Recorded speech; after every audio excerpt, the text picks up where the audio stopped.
నిన్ను ఏర్పరచుకున్నాడు. అందుకే నీ విషయంలో స్పెషల్గా జోక్యం చేసుకున్నాడు. నాకెందుకు ఈ అవమానాలు, నాకెందుకు ఈ అన్యాయం, నాకెందుకు ఈ గాయం, నేను చేసిన ద్రోహం, నేను చేసిన పాపం, నా చెట్టు అనుకున్నట్టు ఈరోజు నువ్వు నేను అనుకుంటాం. కొన్ని సందర్భాల్లో నా జీవితంలో నేను కొన్ని చేదైన ఘట్టాల్లో దేవుణ్ణి ఇలానే ప్రశ్నించాను, ఎందుకయ్యా నన్ను ఎట చేశాను తిరిగి కాదు.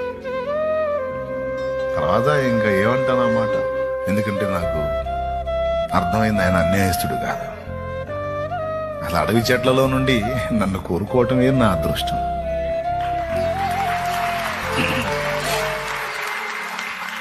నేల మట్టుకు పడవేస్తేనేమి, పైనుండి దొల్లిస్తేనేమి, నీటిలో నన్ను నానబెడితేనేమి, ఎండలో ఎండబెడితేనేమి,